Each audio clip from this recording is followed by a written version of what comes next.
from the beginning of our life to its end, we have to fulfill the haqq of Allah as well as the haqq of people. Shaykh Abdul Qadir Jilani rahimahullah gives a very powerful advice about how to deal with both circumstances. When we are dealing with Allah, how should we deal with Him? And when we are dealing with mankind and people, how should we deal with them? Ibn Qayyim al-Jawzi rahimahullah mentions this piece of wisdom in his book Madarij al-Salikin, where he says that kun ma'al haqqi bila khalq. When you are with Allah Azza wa Jal, deal with Him without bringing any makhluk into the picture.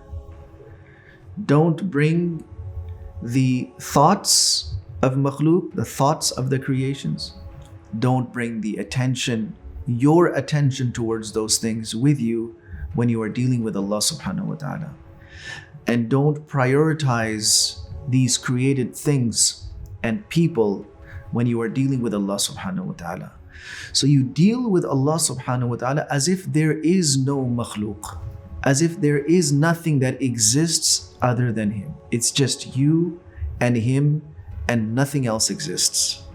Freeing your heart, freeing your mind, giving Him the complete priority, giving Him complete control over yourself, and showing complete submission from within yourself. So kun ma'al haqqi bila khalq. This is how you deal with Allah subhanahu wa ta'ala. This concept is to be incorporated in worship. When we stand in front of Allah subhanahu wa ta'ala, at that time, there is nothing except Allah. In all acts of worship, when remembering Him, when raising our hands in front of Him in prayer, all of those devotional acts that are done for Allah subhanahu wa ta'ala, it will result in ikhlas. It will result in focus and attentiveness.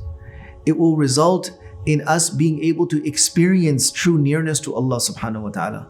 It will result in us being able to take what Allah subhanahu wa ta'ala wants to give us. And it will result in the bond between the slave and his creator becoming stronger and stronger with each interaction. When it comes to dealing with the makhluk, dealing with people, dealing with the creations of Allah subhanahu wa ta'ala, he says there also you have to deal with them by removing one thing, one variable from the equation. وَكُنْ مَعَ الْخَلْقِ بِلَا نَفْسٍ.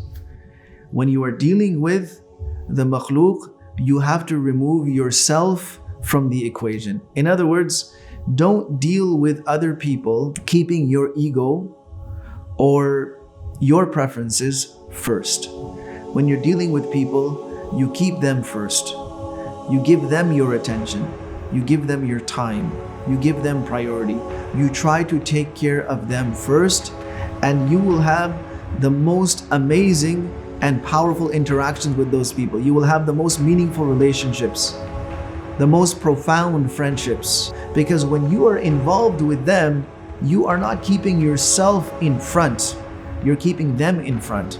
You are giving them priority. So it's really a powerful way to approach these two types of interactions. Our interaction with Allah subhanahu wa ta'ala, our interaction with His created things. Ultimately, everything is done to win over the pleasure of Allah subhanahu wa ta'ala. Even those interactions, even that selflessness when dealing with people is for the pleasure of Allah subhanahu wa ta'ala. It's not to take anything from anyone. So this is a profound wisdom for us to incorporate into all areas of our life.